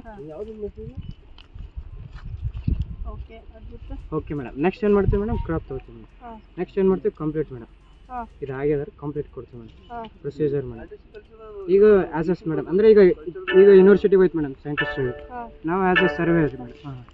ಈಗ ಇಲ್ಲಿ ತೋರಿಸಿ ಹಾಂ ಮೇಡಮ್ ಯೂನಿವರ್ಸಿಟಿದವ್ರು ನಾವು ಇದು ಕ್ಲಿಕ್ ಮಾಡ್ತೀವಿ ಮೇಡಮ್. ಮತ್ತು ನಾವೇನು ಮಾಡ್ತೀವಿ, ಸರ್ವೆ ಮಾಡ್ತೀವಿ ಮೇಡಮ್. ಮತ್ತು ಗಿಡಗಳು ಮೇಡಮ್ ಈಗ ಅಂದರೆ ಎಷ್ಟು ಹೊಲ್ದಾಗ ಇದು ಒಂದೇ ಇಲ್ರಿ ಮೇಡಮ್. ಮತ್ತು 4-5 ಗಿಡಗಳು ಓಡಾಡ್ತೀವಿ ಮೇಡಮ್. ಈ ಥರ ಮಾಡಿ ನಾವು ಚೆಕ್ ಮಾಡಿ ಏನು ಮಾಡ್ತೀವಿ ಮೇಡಮ್, ಇಮಿಡಿಯೇಟ್ಲಿ ಯೂನಿವರ್ಸಿಟಿಗೆ ಹೋಗಿರ್ತೀವಿ ಮೇಡಮ್. ನಾವು ಒಂದು 5 ಮಿನಿಟ್ ವೇಟ್ ಮಾಡ್ತೀವಿ ಮೇಡಮ್ ರೈತರದ್ದು. ಆಯ್ತು ನಾವು ಸಜೆಷನ್ ಕೊಟ್ಬಿಡ್ತೀವಿ. ಇಲ್ಲೇ ಕಂಟ್ರೋಲ್ ಮೇಜರ್ ಕೊಡ್ತೀವಿ ಮೇಡಮ್. ಇಮಿಡಿಯೇಟ್ಲಿ ಪ್ರೊಸೀಜರ್ ಇಲ್ಲ ಸರ್, ಒಳ್ಳೆಯವರು ಎಲ್ಲ ಬರ್ತಾರೆ ಸರ್. ಅಜಿತ್ ಸರ್ ಅವರು ಸರ್ ಒಬ್ಬರಿಗೆ ಟ್ರಾನ್ಸ್ಫರ್ ಆಗೈತ್ರಿ ಮೇಡಮ್. ಸಿಎಂ ಮತ್ತು ಡಿಸಿಎಂ ದೆಹಲಿ ಪ್ರವಾಸ ಗುಟ್ಟನ್ನು ಕಾನೂನು ಸಚಿವ ಎಚ್.ಕೆ. ಪಾಟೀಲ್ ಬಿಟ್ಟುಕೊಟ್ಟಿದ್ದಾರೆ. ಹುಬ್ಬಳ್ಳಿ ನಗರದಲ್ಲಿ ಇಂದು ಸುದ್ದಿಗಾರರೊಂದಿಗೆ ಮಾತನಾಡಿದ ಅವರು, ಸಚಿವ ಸಂಪುಟದ ಪುನರಚನೆಗಾಗಿ ಸಿದ್ಧತೆಯ ಹಾಲಿ ಸಚಿವರುಗಳ ಪರ್ಫಾರ್ಮೆನ್ಸ್ ವರದಿ ಮಾಡಲಾಗಿದೆ. ಸಚಿವರುಗಳ ಪರ್ಫಾರ್ಮೆನ್ಸ್ ವರದಿ ಹೊತ್ತು ದೆಹಲಿ ಪ್ರವಾಸ ಕೈಗೊಂಡಿದ್ದಾರೆ ಎಂದರು. ಹೈಕಮಾಂಡ್ ಈಗಾಗಲೇ ಪರ್ಫಾರ್ಮೆನ್ಸ್ ವರದಿಯನ್ನ ಕೇಳಿದೆ. ಯಾವ ಮಂತ್ರಿಗಳು ನಿಮ್ಮ ಇಲಾಖೆಯಲ್ಲಿ ಏನೇನ್ ಪರ್ಫಾರ್ಮೆನ್ಸ್ ಅಂತ ಮಾಹಿತಿ ಕೇಳಿದೆ. ಪರ್ಫಾರ್ಮೆನ್ಸ್ ಪರಿಶೀಲನೆ ಮಾಡುವುದು ನಮ್ಮ ಕಾಂಗ್ರೆಸ್ನಲ್ಲಿ ನಡೆದುಕೊಂಡು ಬಂದ ಪದ್ಧತಿಯಾಗಿದೆ. ಪಕ್ಷದ ಹೈಕಮಾಂಡ್ ಎಲ್ಲ ಮಂತ್ರಿಗಳ ಪರ್ಫಾರ್ಮೆನ್ಸ್ ಪರಿಶೀಲನೆ ಮಾಡುತ್ತಿದೆ ಎಂದರು. ಒಟ್ಟು ಏನು ಅಭಿವೃದ್ಧಿ ಹಾಗೂ ಅವು ಸಮಸ್ಯೆಗಳನ್ನು ಎದುರಿಸ್ತಾ ಇದ್ದಾವೆ, ಅವುಗಳನ್ನು ಪರಿಗಣಿಸಿ ಮುಖ್ಯಮಂತ್ರಿಗಳು ನೇರವಾಗಿ ಈ ವಿಶ್ವವಿದ್ಯಾಲಯದ ಮುಖ್ಯಸ್ಥರಾಗಿರೋದು ಅಗತ್ಯ ಅನ್ನೋದು ನಮಗೆ ಕಂಡು ಬಂದಿದೆ. ಆ ಹಿನ್ನೆಲೆಯೊಳಗೆ ನಾವು ಈ ಕಾನೂನುಗಳನ್ನು ಬದಲಾವಣೆ ಮಾಡ್ತಾಯಿದ್ದೇವೆ. ವೈಸ್ ಚಾನ್ಸ್ಲರನ್ನು ಗವರ್ನರ್ ಬದಲಾಗಿ ಮುಖ್ಯಮಂತ್ರಿಗಳನ್ನಾಗಿ ಮಾಡ್ತಾಯಿದ್ದೀವಿ. ಸರ್, ಅಧಿಕಾರ ಮಟ್ಟಕ್ಕೊಳಿಸ್ದಂಗೆ ಆಗ್ತದೆ. ಅಧಿಕಾರ ಮಟ್ಟಕ್ಕೊಳಿಸ್ದಂಗೆ ಆಗುತ್ತೆ. ಈಗ ತಾವು ನೋಡ್ತಾ ಇದ್ದೀರಿ ವಿಶ್ವವಿದ್ಯಾಲಯಗಳು ಯಾವ ಪರಿಸ್ಥಿತಿಗೆ ಇಳಿದಿವೆ. ಉದಾಹರಣೆಗೆ ನಮ್ಮ ಕರ್ನಾಟಕ ವಿಶ್ವವಿದ್ಯಾಲಯ ತಗೊಳ್ಳಿ. ಅದು ವ್ಯವಸ್ಥೆಯೊಳಗೆ ಯಾರ್ಯಾರ್ದೋ ತಪ್ಪಿರ್ಬೋದು, ಆದರೆ ಅದರ ಮುಖ್ಯ ಸಂಚಾಲಕರಾಗಿ ಅದನ್ನು ನಿರ್ವಹಣೆ ಮಾಡ್ತಕ್ಕಂಥ ಚಾನ್ಸ್ಲರು 80% ವೇಕೆನ್ಸೀಸ್ ಅದಾವೆ. 80% ವೇಕೆನ್ಸೀಸ್ ಅದಾವೆ. ಒಂದು ನಯೆ ಪೈಸೆ ಡೆವಲಪ್ಮೆಂಟಿಗೆ ಒಂದೊಂದು ವರ್ಷ 4 ವರ್ಷ ಆದ್ರೂ ಸಹಿತ ಕೊಡೋದು ಸಾಧ್ಯ ಆಗಿಲ್ಲ. ಸರ್ಕಾರದಲ್ಲಿ ತೊಂದರೆಗಳಿರ್ಬೋದು, ಅನಾನುಕೂಲತೆಗಳಿರ್ಬೋದು, ಆದರೆ ಸರ್ಕಾರದ ವ್ಯವಸ್ಥೆಯೊಳಗೆ ಹಣಕಾಸನ್ನು ಹೇಗೆ ಹೊಂದಿಸಬೇಕು, ಏನು ಮಾಡಬೇಕು, ಅದರ ಹಿಂಬಾಲಿಸೋಕೇನು, ನಿರ್ಣಯ ತೆಗೆದುಕೊಳ್ಳೋದೇನು, ಸಭೆಗಳನ್ನು ಮಾಡೋದೇನು, ಅವೆಲ್ಲವೂ ಪರಿಣಾಮಕಾರಿ ಆಗಬೇಕು ಅನ್ನುವಂಥ ಉದ್ದೇಶದಿಂದ ವಿಶ್ವವಿದ್ಯಾಲಯ ಹಿತದೃಷ್ಟಿಯಿಂದನೂ ಸಹಿತ ಮುಖ್ಯಮಂತ್ರಿಗಳನ್ನು ಚಾನ್ಸಲರನ್ನಾಗಿ ಮಾಡ್ತಾಯಿದ್ದೇವೆ. ಸಿದ್ದರಾಮಯ್ಯ ಅವರು ನಾನು ಜೊತೆಯಲ್ಲೇ ಇದ್ದೇವೆ, ಅವರು ನಮ್ಮ ನಾಯಕರು, ನಮ್ಮಲ್ಲಿ ಯಾವುದೇ ರೀತಿಯ ಭಿನ್ನಾಭಿಪ್ರಾಯಗಳು ಇಲ್ಲ ಎಂದು ಗೃಹ ಸಚಿವ ಡಾಕ್ಟರ್ ಜಿ ಪರಮೇಶ್ವರ್ ಹೇಳಿದರು. ತುಮಕೂರಿನಲ್ಲಿ ಇಂದು ಸುದ್ದಿಗಾರರೊಂದಿಗೆ ಮಾತನಾಡಿದ ಅವರು, ಸಿದ್ದರಾಮಯ್ಯ ಹಾಗೂ ನಾನು ಎಣ್ಣೆ ಸೀಗೆಕಾಯಿ ಎಂದು ತಪ್ಪಾಗಿ ಖಾಸಗಿ ಚಾನೆಲ್ನಲ್ಲಿ ಹೇಳಿದ್ದಾರೆ. ನಾನು 5ನೇ ತಾರೀಕಿನ ಕಾರ್ಯಕ್ರಮದ ಬಗ್ಗೆ ನನಗೆ ಗೊತ್ತಿಲ್ಲ ಎಂದು ಮಾಧ್ಯಮದವರಿಗೆ ಹೇಳಿದೆ. ಆದರೆ ಮಾಧ್ಯಮದವರು ಅದಕ್ಕೆ ಎಣ್ಣೆ ಸೀಗೆಕಾಯಿ ಎಂದು ಬರೆದಿದ್ದಾರೆ. ನಾವೇ ಸ್ವತಃ ತುಮಕೂರಿನಲ್ಲಿ ಸ್ವಾಭಿಮಾನಿ ಸಮಾವೇಶ ಮಾಡಲು ಚಿಂತನೆ ಮಾಡಿದ್ದು, ಆಮೇಲಿಂದ ರಾಜಣ್ಣ ಹಾಸನದಲ್ಲಿ ಮಾಡುತ್ತೇನೆ ಅಂದಿದ್ರು. ಸಿದ್ದರಾಮಯ್ಯನವರು ನಾನು ಜೊತೆಯಲ್ಲಿ ಇದ್ದೇವೆ, ಅವರು ನಮ್ಮ ನಾಯಕರು, ನಮ್ಮಲ್ಲಿ ಯಾವುದೇ ರೀತಿಯ ಭಿನ್ನಾಭಿಪ್ರಾಯಗಳು ಇಲ್ಲ ಎಂದರು. ಈಗ ನಿನ್ನೆ ನ್ಯೂಸ್ 18 ಯಾರಿದ್ದಾರೆ, ನ್ಯೂಸ್ 18 ಅದರಲ್ಲಿ ನನ್ನ ರಿಯಾಕ್ಷನ್ನ ಹಾಸನದ ಕಾರ್ಯಕ್ರಮದ ಬಗ್ಗೆ, 5ನೇ ತಾರೀಕು ನಡೀತಕ್ಕಂಥ ಕಾರ್ಯಕ್ರಮದ ಬಗ್ಗೆ ಅದನ್ನು ಕೇಳಿದ್ರು. ನಾನು ಹೇಳ್ದೆ, ಇಲ್ಲಪ್ಪ ನನಗೆ ಕೇಳಿದ್ದೇನೆ, ಆದರೆ ನನಗೇನೋ ಅದರ ಡೀಟೇಲ್ಸ್ಗಳು ಗೊತ್ತಿಲ್ಲ ಅಂತ ಹೇಳಿದ್ವಿ. ಅದನ್ನು ಸಿದ್ದರಾಮಯ್ಯನವರು, ಪರಮೇಶ್ವರರು ಎಣ್ಣೆ ಸೀಗೆಕಾಯಿ, ಸಿದ್ದರಾಮಯ್ಯನವರು ಪರಮೇಶ್ವರ್ ಅದಕ್ಕೆ ವಿರುದ್ಧ ಅಂತ ಯಾರು ಹೇಳಿದ್ದು? ಅಲ್ಲ, ಕೇಳಿ ಸ್ವಲ್ಪ ನಾನು ಕ್ಲಾರಿಫಿಕೇಶನ್ ಕೊಡ್ಬೇಕು. ಅದಕ್ಕೆ ನಾನು ಹೇಳಿದ್ದು ನನಗೆ ಅದರ ಕಾರ್ಯಕ್ರಮದ ಬಗ್ಗೆ ಗೊತ್ತಿದೆ, ಆದರೆ ಅದರ ಡೀಟೇಲ್ಸ್ ಅದೆಲ್ಲ ಗೊತ್ತಿಲ್ಲಪ್ಪ, ಅದು ಏನು ಅಂತ ಹೇಳಿದೆ. ಎಣ್ಣೆ ಸೀಗೆಕಾಯಿಯಲ್ಲಿಂದ ಬಂತು. ನಾನೇ ಇಲ್ಲಿ ಮೊದಲನೇದಾಗಿ ನಾನು ರಾಜಣ್ಣವರು ಎಲ್ಲ ಮಾತಾಡಿಕೊಂಡು ತುಮಕೂರಿನಲ್ಲಿ ಸ್ವಾಭಿಮಾನಿ ಸಮಾವೇಶವನ್ನು ನಾವು ಮಾಡಬೇಕು ಅಂತೇಳಿ ನಾವೇ ಫಸ್ಟ್ ಫೌಂಡೇಶನ್ ಹಾಕ್ಕೊಂಡಿದ್ದು. ಚಿಂತನೆ ಮಾಡಿ ಒಂದು ಮೀಟಿಂಗ್ ಮಾಡಿ, 2 ಮೀಟಿಂಗ್ ಮಾಡಿ ಎಲ್ಲ ಮಾಡಿ ನಾವು ಇಲ್ಲೇ ಮಾಡಬೇಕು ಅಂತ ಹಾಸನದಲ್ಲಿ ನಾವು ಮಾಡ್ತೀವಿ ಅಂದರು. ನಾವು ಈ ಕಾರ್ಯಕ್ರಮ ಮಾಡೋದಕ್ಕೆ ಪ್ರಯಾರಿಟಿ ತೊಗೊಂಡು, ಸುಮ್ಮನೆ ಅನವಶ್ಯಕವಾದ ಟೀಕೆ ಈ ಥರ ರಿಪೋರ್ಟಿಂಗ್ ಎಲ್ಲ ದಯಮಾಡಿ ಮಾಡಬೇಡಿ. ಯಾವತ್ತೂ ಕೂಡ ಸಿದ್ದರಾಮಯ್ಯನವರು ನಾನು ಎಲ್ಲ ಒಟ್ಟಿಗೆ ಕೆಲಸ ಮಾಡಿದ್ದೀವಿ. ಅವರು ಒಟ್ಟಿಗೆ ನಮ್ಮ ನಾಯಕರಿದ್ದಾರೆ, ಮುಖ್ಯಮಂತ್ರಿಗಳಿದ್ದಾರೆ, ನಾನು ಅವ್ರ ಜೊತೆಯಲ್ಲಿದ್ದೇನೆ, ಆಯಿತಾ? ಕೆಲಸ ಮಾಡಿದ್ದೇನೆ, ಮಾಡ್ತೇನೆ, ಮುಂದೂ ಕೂಡ ಮಾಡ್ತೇನೆ. ನಮ್ಮಲ್ಲಿ ಯಾವುದು ಡಿಫ್ರೆನ್ಸ್ ಇಲ್ಲ, ಯಾವ ವ್ಯತ್ಯಾಸ ಇಲ್ಲ, ಯಾವ ಎಣ್ಣೆ ಸೀಗೆಕಾಯಿಯೂ ಇಲ್ಲ, ಆಯ್ತಾ? ಅಷ್ಟೇ ರೀ. Thank you. ಮಾಜಿ ಸಚಿವ ದಿವಂಗತ ದೇವೇಂದ್ರಪ್ಪ ಘಾಳಪ್ಪ ಅವರ ಪುತ್ರ ಅನಿಲ್ ಕುಮಾರ್ ಜಮಾದಾರ್ ಕಾಂಗ್ರೆಸ್ ಪಕ್ಷದಿಂದ ಪ್ರಾಥಮಿಕ ಸದಸ್ಯತ್ವಕ್ಕೆ ರಾಜೀನಾಮೆ ಸಲ್ಲಿಸುವುದಾಗಿ ನಿರ್ಧಾರ ಮಾಡಿರುವುದಾಗಿ ತಿಳಿಸಿದ್ದಾರೆ. ಈ ಕುರಿತು ಚಿಂಚೋಳಿಯಲ್ಲಿ ಕರೆದ ಪತ್ರಿಕಾಗೋಷ್ಠಿಯನ್ನು ಉದ್ದೇಶಿಸಿ ಮಾತನಾಡಿದ ಅವರು, ಕಾಂಗ್ರೆಸ್ ಪಕ್ಷದಲ್ಲಿ ಶಿಸ್ತು ಮಾಯವಾಗಿದೆ. 2023ರ ವಿಧಾನಸಭಾ ಚುನಾವಣೆಯಲ್ಲಿ ಸೋತಿರುವವರಿಗೆ ನಿಗಮ ಮಂಡಳಿ ಸೇರಿದಂತೆ ಯಾವುದೇ ನಾಮಕರಣವಿಲ್ಲ ಎಂದಿದ್ದ ಪಕ್ಷದ ಮುಖಂಡರು ಈಗ ಮಾಜಿ ಸಚಿವ ಬಾಬುರಾವ್ ಚಿಂಚನ್ಸೂರ್ ಅವರನ್ನು ಅಂಬಿಗರ ಚೌಡಯ್ಯ ಅಭಿವೃದ್ಧಿ ನಿಗಮದ ಅಧ್ಯಕ್ಷರನ್ನಾಗಿ ನೇಮಿಸಿದ್ದಾರೆ. ಇದಕ್ಕೆ ನನ್ನ ವಿರೋಧವಿದೆ ಎಂದರು. ಚುನಾವಣೆ ಪೂರ್ವದಲ್ಲಿ ಅಪ್ಪ ಮಗನಿಗೆ ಸೋಲಿಸುವುದೇ ಗುರಿ ಎಂದು ತೊಡೆ ತಟ್ಟಿದವರಿಗೆ ಪಕ್ಷಕ್ಕೆ ಸೇರಿಸಿಕೊಂಡು ಪಕ್ಷದಲ್ಲೇ ಕೂಡಿಸಿದಲ್ಲದೆ ಪದೇ ಪದೇ ಅವರಿಗೆ ಮಣೆ ಹಾಕುತ್ತಿರುವುದರಿಂದ ನಮಗೆ ತುಂಬಾ ನೋವಾಗಿದೆ ಎಂದರು. ವಿರೋಧ ಇದೆ ಯಾಕಂತಂದರೆ ತಮಗಂತೂ ಗೊತ್ತಿದ್ದಂಗೆ ನಾನು ಕಳೆದ 30 ವರ್ಷದಿಂದ ಅಂದರೆ ಕೈಲಾಸ್ ಪಾಟೀಲ್ ಅವರು ಯಾವಾಗ MLA ಆದರು ಅವಾಗ ಹಿಡಿದು ಇಲ್ಲಿವರೆಗೂ ನಾನು ಕಾಂಗ್ರೆಸ್ ಪಾರ್ಟಿಯ ಸಕ್ರಿಯ ಕಾರ್ಯಕರ್ತನಾಗಿ ಮತ್ತು ಕೋಡ್ಲಿಯ 3 ವರ್ಷ 4 ವರ್ಷ ಅಲ್ಲೂ ಅಧ್ಯಕ್ಷನಾಗಿ ಈ ಸತತವಾಗಿ 13-14 ವರ್ಷ ಚಿಂಚೋಳಿ ಬ್ಲಾಕ್ ಕಾಂಗ್ರೆಸ್ ಅಧ್ಯಕ್ಷನಾಗಿ ತಮಗೆ ಕಾರ್ಯನಿರ್ವಹಿಸುತ್ತಾ ಬಂದಿದ್ದು ತಮಗೆಲ್ಲರಿಗೂ ತಿಳಿದಂಥ ವಿಷಯವೇ. ಇಲ್ಲಿವರೆಗೂ ನಾವು ಕಳೆದ 30 ವರ್ಷದಿಂದ ಇಲ್ಲಿವರೆಗೂ ನಾವು ಯಾವುದೇ ಒಂದು ಪಾರ್ಟಿ ವಿರುದ್ಧ ಚಟುವಟಿಕೆಯನ್ನು ಮಾಡಿಲ್ಲ, ಪಾರ್ಟಿ ವಿರುದ್ಧ ಯಾವುದೋ ಒಂದು ಸ್ಟೇಟ್ಮೆಂಟು ಕೊಟ್ಟಿಲ್ಲ.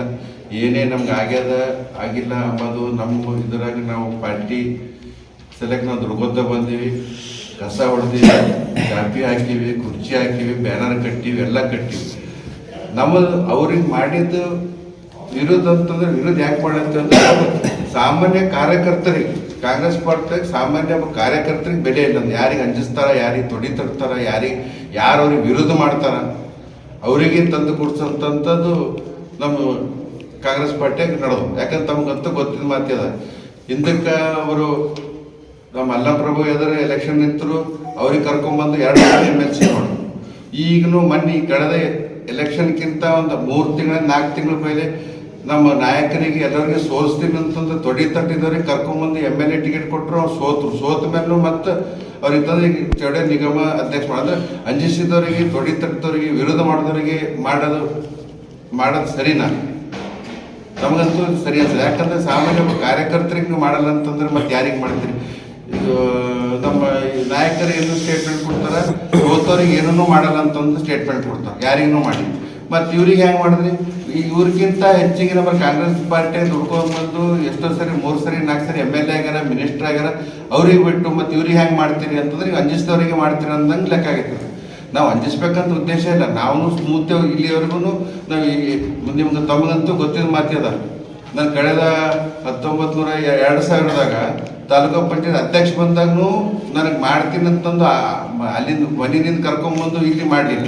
ಲಾಸ್ಟ್ ಟೈಮ್ ಇವರು ನಮ್ಮ ಹೋದ ಸರಿ ನಮ್ಮ ಕಾಂಗ್ರೆಸ್ ಗೌರ್ಮೆಂಟ್ನಾಗ ಮಾಡ್ತೀವಿ, CM ಟೇಬಲ್ ಕದ ಅದು ಅಂತಂದು ಮತ್ತು ಇವ್ರ ಮಾತು ಬಾಬ್ರವ್ರ ಮಾತು ಕೇಳಿ ಜಗನ್ನಾಥ್ ಜಮಾದಾರ್ ಬೀದವ್ರಿಗೆ ಮಾಡಿದ್ರು. ಆ ಮಾಡಿದವ ಮುಂದೆ ಅಧಿಕಾರ ಅನುಭವಿಸಿದನು. ಮುಂದೆ 6 ತಿಂಗಳದಾಗ ಎಲೆಕ್ಷನ್ ಬಂದಾಗ ಅವನು ಪಾರ್ಟಿ ಬಿಟ್ಟೋದನು, ಯಾರು ಆದವ್ರನ್ನೂ ಪಾರ್ಟಿ ಬಿಟ್ಟೋದು, ಯಾರ ಕೈಲಿ ಹೇಳಿ ಮಾಡಿಸ್ಕೊಂಡು ಅವ್ರನ್ನೂ ಪಾರ್ಟಿ ಬಿಟ್ಟೋದು. ನಾವು ವಿರೋಧ ಎಲೆಕ್ಷನ್ ಇತ್ತು. ತಮಗಂತೂ ಎಲ್ಲರೂ ಗೊತ್ತಿದ್ದ ಮಾತಿ ಅದು. ಅದಕ್ಕೋಸ್ಕರ ನಮಗಂತೂ ಇದು ವಿರೋಧ ಬರ್ತೀವಿ. ನಾವಂತೂ ಭಾಳ ನೋವಾಗ್ಯದ. ಹಿಂಗೆ ಆಗಿ ಇದು ಕಳೆದ ಒಂದು 50 ವರ್ಷದಿಂದಲೂ ತಮಗೆ ಗೊತ್ತಿದ್ದಂಗೆ ನಮ್ಮ ತಂದೆಯವರು ಆದಂಥ ದಿವಂಗತ ದೇವತಪ್ಪಗಳಪ್ಪನವರು ಕಂಟಿನ್ಯೂ 15 ವರ್ಷ ಮಿನಿಸ್ಟರ್ ಇದ್ದರು. ಅವ್ರನ್ನೂ ಹಿಂಗೆ ಮಾಡಿ ಅವ್ರಿಗೂ ಟಿಕೆಟ್ ವಂಚನೆ ಮಾಡಿ ಅವರಿಗೆ ಆ ಕಾಲ ಅವ್ರಿಗೂ ಟಿಕೆಟ್ ವಂಚನೆ ಮಾಡಿದ್ರು. ಈ ಸುದ್ದಿಗೋಷ್ಠಿಯಲ್ಲಿ ಸಮಾಜದ ತಾಲೂಕು ಅಧ್ಯಕ್ಷರಾದ ಅನಿಲ್ ಜಮಾದಾರ್ ಹುಡದಳ್ಳಿ, ಕೋಲಿ ಸಮಾಜದ ನಗರ ಘಟಕದ ಅಧ್ಯಕ್ಷ ಚಂದ್ರಕಾಂತ ಘಾಳಿ, ಮಾಜಿ ಅಧ್ಯಕ್ಷ ಶ್ರೀನಿವಾಸ್ ಘಾಳಿ, ಕೋಲಿ ಸಮಾಜದ ಮುಕುಂದ್ರಾವ್, ವೆಂಕಟೇಶ್ ಮೂಲಿಮನಿ, ಮಹೇಶ್ ಘಾಲಿ ಸೇರಿದಂತೆ ಇತರರು ಇದ್ದರು. Sanju Kumar, on spot news, Chincholi. CM ತಪ್ಪು ಮಾಡದೇ ಇದ್ರೂ ಕೂಡ ತನಿಖಾ ಸಂಸ್ಥೆಗಳನ್ನು ಬಳಸಿಕೊಂಡು ರಾಜೀನಾಮೆಗೆ ಯತ್ನಿಸುತ್ತಿದ್ದಾರೆ ಎಂದು ಮೈಸೂರಿನಲ್ಲಿ ಡಾಕ್ಟರ್ ಯತೀಂದ್ರ ಸಿದ್ದರಾಮಯ್ಯ ಹೇಳಿದರು. ಸಿಎಂ ಪತ್ನಿಗೆ ಸೇರಿದ ಜಮೀನಿನ ಮೇಲೆ ಮತ್ತೊಂದು ಪ್ರಕರಣ ದಾಖಲು ವಿಚಾರವಾಗಿ ಮೈಸೂರಿನಲ್ಲಿ ಮಾತನಾಡಿದ ಅವರು, ಈ ಪ್ರಕರಣ ಕೋರ್ಟ್ನಲ್ಲಿ ತೀರ್ಮಾನ ಆಗುತ್ತೆ. ದೂರುದಾರರು ಇಷ್ಟು ವರ್ಷಗಳು ಸುಮ್ಮನಿದ್ದು ಈಗ ಪ್ರಕರಣ ದಾಖಲಿಸಿದ್ದಾರೆ. ತಹಸೀಲ್ದಾರ್ ಮುಂದೆ ಒಪ್ಪಿಗೆ ಸೂಚಿಸಿ ನಮಗೆ ಬರೆದು ಕೊಟ್ಟಿದ್ದಾರೆ. ದೇವರಾಜ್ ತಪ್ಪು ಮಾಡಿದ್ರೆ ಇದು ನಮ್ಮ ತಪ್ಪಲ್ಲ. ಕೋರ್ಟ್ನಲ್ಲಿ ಎಲ್ಲವೂ ತೀರ್ಮಾನ ಆಗುತ್ತದೆ. ಸಿಎಂ ಸಿದ್ದರಾಮಯ್ಯ ಅವರ ರಾಜೀನಾಮೆಗೆ ವಿಪಕ್ಷಗಳು ಒತ್ತಾಯ ವಿಚಾರವಾಗಿ ಮಾತನಾಡಿದ ಅವರು, ರಾಜೀನಾಮೆ ಕೊಡಲು ಕಾರಣ ಇರಬೇಕು. ಸಿಎಂ ಅವರು ತಪ್ಪು ಮಾಡದೇ ಇದ್ರೂ ತನಿಖಾ ಸಂಸ್ಥೆಯನ್ನು ಬಳಸಿಕೊಂಡು ರಾಜೀನಾಮೆಗೆ ಯತ್ನಿಸುತ್ತಿದ್ದಾರೆ. ಜನರು ಉಪಚುನಾವಣೆಯಲ್ಲಿ ನಮಗೆ ಬೆಂಬಲ ಸೂಚಿಸಿದ್ದಾರೆ. ನಮಗೆ ನೈತಿಕ ಸ್ಥೈರ್ಯ ಸಿಕ್ಕಿದೆ. ಹೀಗಾಗಿ ನಾವು ರಾಜೀನಾಮೆ ಕೊಡುವ ಅವಶ್ಯಕತೆ ಇಲ್ಲ ಎಂದರು. ಮೂಲ ಜಮೀನಿಗೆ ವಿವಾದದಲ್ಲಿದೆ, ಆ ವಿಚಾರ ಅಲ್ಲ ಆಗಲಿ. ಈಗ ಒಂದ್ಸರಿ ಇಷ್ಟು ವರ್ಷಗಳು ಕೂಡ ಅವರು ನಮಗೆ ದೇವರಾಜ್ ಅವರು ಮಾರಿದ್ದಾರೆ ಅಂತ ಗೊತ್ತಿದ್ದು ಕೂಡ ಬಂದಿಲ್ಲ. ಸೊ ಇದೆಲ್ಲ ಸಿವಿಲ್ ಮ್ಯಾಟರ್, ಇದು ಕೋರ್ಟ್ನಲ್ಲಿ ತೀರ್ಮಾನ ಆಗುತ್ತೆ. ಯಾಕೆಂತಂದರೆ ಒಂದ್ಸರಿ ವಿವಾದ ಸೃಷ್ಟಿ ಆದಮೇಲೆ ಪ್ರತಿಯೊಬ್ಬರು ತಮ್ಮದೇ ಆದಂತಹ ಆರೋಪಗಳನ್ನು ಮಾಡ್ತಾರೆ. ಅದರೊಳಗೆ ನಿಜ ಇಲ್ಲದೆ ಹೋದ್ರು ಸತ್ಯ ಇಲ್ಲದೆ ಹೋದ್ರು ಕೂಡ ಮಾಡ್ತಿರ್ತಾರೆ. ಸೊ ಹಾಗೆ ಅದನ್ನೆಲ್ಲ ಕೋರ್ಟ್ನಲ್ಲಿ ತೀರ್ಮಾನ ಆಗುತ್ತೆ. 25 ವರ್ಷಗಳ ನಂತರದಲ್ಲಿ ಅವರು ಕೇಸ್ ಹಾಕಿರೋದು. ಹೌದು, ಅದನ್ನೇ ಹೇಳಿದ್ರು. ಇಷ್ಟು ವರ್ಷಗಳು ಕೂಡ ಅವ್ರು ಗೊತ್ತಿದ್ರು ಕೂಡ ದೇವರಾಜ್ ಅವರು ಮಾರಿದ್ರು ಅಂತ ಗೊತ್ತಿದ್ರು ಕೂಡ ಅವ್ರೇನು ಕೂಡ ತಕರಾರು ಎತ್ತಿರಲಿಲ್ಲ. ಮತ್ತು ಅವರೇ ತಹಸೀಲ್ದಾರ್ ಮುಂದೆ ಬರೆದು ಕೊಟ್ಟಿದ್ದಾರೆ, ನಾವು ಈ ರೀತಿ ಮಾರೋದಕ್ಕೆ ದೇವರಾಜ್ ಅವರು ನಮ್ಮ ಸೋದರ ಮಾವರಿಗೆ ಮಾರೋದಕ್ಕೆ ಅವ್ರಿಗೆ ಒಪ್ಪಿಗೆ ಇದೆ ಅಂತ ಹೇಳಿ ಬರ್ಕೊಟ್ಟಿದ್ದಾರೆ. ಬಟ್ ಇವಾಗ ತಕರಾರು ಮಾಡ್ತಾರೆ. ಸೊ ಹಾಗಾಗಿ ಇದೆಲ್ಲ ಈ ವಿವಾದ ಸೃಷ್ಟಿಸಿದ ಮೇಲೆ ಪ್ರತಿಯೊಬ್ಬರು ಕೂಡ ಲಾಭ ಪಡ್ಕೋಬೇಕು ಅಂತೇಳಿ ಮಾಡ್ತಿರ್ತಾರೆ. ಬಟ್ ಅದನ್ನೆಲ್ಲ ಕೋರ್ಟ್ನಲ್ಲಿ ಇತ್ಯರ್ಥ ಮಾಡ್ತೀವಿ. ಸೊ ಆಮೇಲೆ ಅಕಸ್ಮಾತ್ ಏನಾದರೂ ದೇವರಾಜ್ ಅವರು ಅವ್ರಿಗೆ ಮೋಸ ಮಾಡಿ ಮಾರಿದ್ರೆ ಅದ್ರ ತಪ್ಪು ನಮ್ಮ ಮೇಲೆ ಬರೋದಿಲ್ಲ. ಸರ್, ಈಗ ವಿಪಕ್ಷಗಳು ಸಿದ್ದರಾಮಯ್ಯ ಅವರ ರಾಜೀನಾಮೆಗೆ ಪಟ್ಟಿಡ್ತಿದ್ರು, ಒತ್ತಾಯ ಮಾಡ್ತಿದ್ರು. ಈ ಚುನಾವಣೆಯ ಫಲಿತಾಂಶಗಳ ನಂತರ ಅದನ್ನು ಹಿಂದೆ ಸರ್ತಿರೋ ಈಗಲೂ ಸಹ ಈಗ ರಾಜೀನಾಮೆ ಕೊಡೋದಕ್ಕೆ ಏನಾದರೂ ಕಾರಣ ಇರಬೇಕು. ತಂದೆಯಿಂದ ಮುಖ್ಯಮಂತ್ರಿಗಳೇನಾದ್ರು ತಪ್ಪಾಗಿರಬೇಕು. ಆದರೆ ಮುಖ್ಯಮಂತ್ರಿಗಳು ತಪ್ಪೇ ಮಾಡಿದೆ ಸುಳ್ಳು ಆರೋಪ ಹೊರಿಸಿ ಮತ್ತು ತನಿಖಾ ಸಂಸ್ಥೆಗಳನ್ನು ರಾಜ್ಯಪಾಲರ ಕಚೇರಿ ಉಪಯೋಗಿಸಿ ಅವ್ರ ಮೇಲೆ ಕ್ರಮ ತೆಗೆದುಕೊಳ್ಳೋಕ್ಕೆ ಅನುಮತಿ ಕೊಡಿಸುವಂಥದ್ದು ಇದೆಲ್ಲ ಮಾಡಿದಾಗ ನಾವು ರಾಜಕೀಯವಾಗಿ ಅವ್ರನ್ನ ಎದುರಿಸಬೇಕಾಗುತ್ತೆ. ಹಾಗಾಗಿ ರಾಜೀನಾಮೆ ಕೊಡುವಂಥ ಪ್ರಶ್ನೆನೇ ಇರಲಿಲ್ಲ. ಪಕ್ಷ ಕೂಡ ಮತ್ತು ನಮ್ಮ ಹೈಕಮಾಂಡ್ ಕೂಡ ಯಾವುದೇ ಕಾರಣಕ್ಕೂ ನೀವು ರಾಜೀನಾಮೆ ಕೊಡಬೇಡಿ, ಇದು ಸುಳ್ಳು ಆರೋಪ, ನೀವು ಅದನ್ನು ಧೈರ್ಯವಾಗಿ ಎದುರಿಸಿ ನಿಮ್ಮ ಜೊತೆ ಇರ್ತೀವಿ ಅಂತ ಸಂದೇಶ ಕೊಟ್ಟಿದ್ದರು. ತಂದೆಯವರು ಹಾಗೆ ಮಾಡಿದ್ರು. ಮತ್ತು ನಾವು ಕೂಡ ಜನರ ಹತ್ರ ಹೋದ್ವಿ, ಈ ರೀತಿ ಸುಳ್ಳು ಆರೋಪ ಮಾಡ್ತಿದ್ದಾರೆ, ಅವ್ರಿಗೆ ತಕ್ಕ ಪಾಠ ಕಲಿಸಬೇಕು ಅಂತಲೇ ನಾವು ಚುನಾವಣೆಯಲ್ಲಿ ಪ್ರಚಾರ ಮಾಡಿದ್ದು. ಜನರು ಕೂಡ ಅದಕ್ಕೆ ಬೆಂಬಲ ಕೊಟ್ಟರು. BJP ಮತ್ತು JDS ಅವ್ರ ಷಡ್ಯಂತ್ರಕ್ಕೆ ಅವ್ರ ಬೆಂಬಲ ಇಲ್ಲ ಅಂತ ತೋರಿಸಿದ್ದಾರೆ. ಹಾಗಾಗಿ ನಾವಿನ್ನೂ ನಮಗೊಂದು ನೈತಿಕ ಸ್ಥೈರ್ಯ ಸಿಕ್ಕಿದೆ, ನಾವು ರಾಜೀನಾಮೆ ಕೊಡೋದಿಲ್ಲ. ಹೌದು, ಚುನಾವಣೆ ಮೂಲಕ ಜನತೆ ಉತ್ತರ ಕೊಟ್ಟಿದ್ದಾರೆ. BJP JDS ಅವರು ಏನು ಒಂದು ವಿವಾದ ಸೃಷ್ಟಿ ಮಾಡಿದ್ರು, ಆ ವಿವಾದದಲ್ಲಿ ಯಾವುದೇ ಹುಡಿಲ್ಲ ಅಂತ ಜನ ಅರ್ಥ ಮಾಡ್ಕೊಂಡಿದ್ದಾರೆ. ಹಾಗಾಗಿ ಬೆಂಬಲ ಕೊಟ್ಟಿದ್ದಾರೆ. ಸರ್, ಈಗ ಪಾರ್ಟಿ ಅಧ್ಯಕ್ಷ ಬದಲಾವಣೆ ಬಗ್ಗೆ ಚರ್ಚೆಗಳಾಗ್ತದೆ. ಈ ಸಲ ಆಗುತ್ತಾ? ಈ ಬಾರಿ ಅದು ನನಗೆ ಗೊತ್ತಿಲ್ಲ, ಅದೆಲ್ಲ ವರಿಷ್ಠರಿಗೆ ಬಿಟ್ಟಿದ್ದು. ನಾ ಇನ್ನೂ 2ನೇ ಬಾರಿ ಮೊದಲನೇ ಬಾರಿ ಶಾಸಕ ಲೆಜಿಸ್ಲೇಟಿವ್ ಅಸೆಂಬ್ಲಿ ಶಾಸಕನಾಗಿದ್ದೆ, ಈಗ ಲೆಜಿಸ್ಲೇಟಿವ್ ಕೌನ್ಸಿಲ್ ಶಾಸಕನಾಗಿದ್ದೀನಿ. ಸೊ ಹಾಗಾಗಿ ಪಕ್ಷದ ಅಧ್ಯಕ್ಷರ ಬಗ್ಗೆ ಮಾತನಾಡೋಷ್ಟು ನನಗೆ ಇನ್ನೂ ಅನುಭವ ಆಗಲಿ ಅಥವಾ ಅರ್ಹತೆ ಆಗಲಿಲ್ಲ. ಅದನ್ನು ಪಕ್ಷದ ವರಿಷ್ಠರು. ಇವಿಷ್ಟು ಈವರೆಗಿನ ಸುದ್ದಿಗಳು. ಹೀಗೆ ನೋಡ್ತಾ ಇದ್ದೀವಿ ಆನ್ ಸ್ಪಾಟ್ ನ್ಯೂಸ್. ಇದು ಕ್ಷಿಪ್ರ, ನಿಖರ, ನೇರ. ಕಾಮರೆಡ್ಡಿ ಆರ್ಥೋ ಮತ್ತು ಟ್ರಾಮಾ ಕೇರ್ ಆಸ್ಪತ್ರೆ, ಕಲಬುರಗಿ. ಡಾಕ್ಟರ್ SB ಕಾಮರೆಡ್ಡಿ ಹಾಗೂ ಡಾಕ್ಟರ್ ಪ್ರತಿಮಾ S ಕಾಮರೆಡ್ಡಿ ಸಾರಥ್ಯದಲ್ಲಿ ಕಳೆದ 11 ವರ್ಷಗಳಿಂದ ಸಾವಿರಾರು ರೋಗಿಗಳಿಗೆ ದಿನದ 24 ಗಂಟೆ ತುರ್ತು ಸೇವೆ ನೀಡಿದ ಶ್ರೇಯಸ್ಸು. ಆರ್ಥೋ ಚಿಕಿತ್ಸೆಗೆ ನುರಿತ ವೈದ್ಯರ ತಂಡ, neuro surgery, joint replacement surgery, interventional pain clinic, plastic surgery, facial maxillo surgery, ದಿನದ 24 ಗಂಟೆ ಲ್ಯಾಬ್ ಸೌಲಭ್ಯ, ದಿನದ 24 ಗಂಟೆ ಮೆಡಿಕಲ್ ಸೌಲಭ್ಯ, ಡಿಜಿಟಲ್ ಎಕ್ಸ್ರೇ, ದಿನದ 24 ಗಂಟೆ ಬ್ಲಡ್ ಬ್ಯಾಂಕ್ ಸರ್ವಿಸ್, ದಿನದ 24 ಗಂಟೆ ಆಂಬ್ಯುಲೆನ್ಸ್ ಸೌಲಭ್ಯ. ಹೆಚ್ಚಿನ ಮಾಹಿತಿಗಾಗಿ ಸಂಪರ್ಕಿಸಿ ಸರ್ಕಾರಿ ITI ಕಾಲೇಜು ಮುಂಭಾಗ, ಕಾಮರೆಡ್ಡಿ ಆರ್ಥೋ ಮತ್ತು ಟ್ರಾಮಾ ಕೇರ್ ಆಸ್ಪತ್ರೆ, ಕಲಬುರಗಿ. Phone number 08472256163.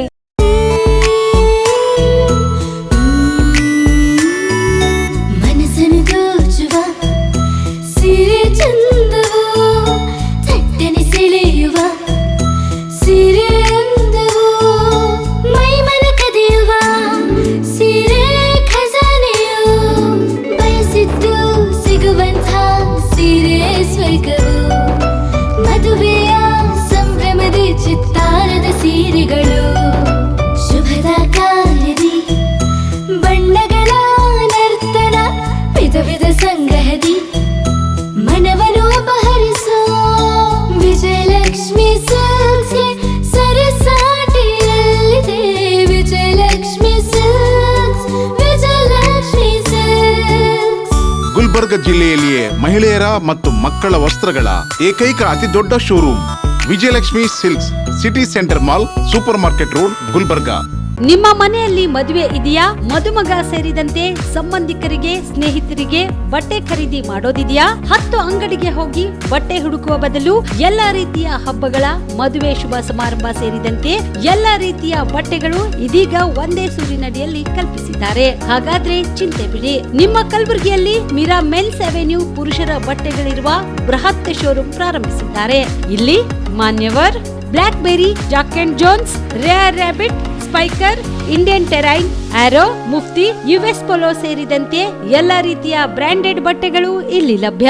ಇನ್ನೊಂದು ವಿಶೇಷ ಏನೆಂದ್ರೆ ಮದುಮಗನಿಗೆ ಹಾಗೂ ಸಂಬಂಧಿಕರಿಗೆ ಮದುವೆಗೆ ಬೇಕಾದ ಎಲ್ಲ ರೀತಿಯ ಬಟ್ಟೆ, ಸೂಟ್, ಶೇರ್ವಾನಿ, ಜೋಧ್ಪುರಿ, ಬ್ಲೇಸರ್, ಪೇಟಾ, ಶೂಸ್ ಸೇರಿದಂತೆ ಎಲ್ಲ ರೀತಿಯ ವಸ್ತುಗಳು ಇಲ್ಲಿ ರಿಯಾಯಿತಿ ದರದಲ್ಲಿ ಲಭ್ಯ.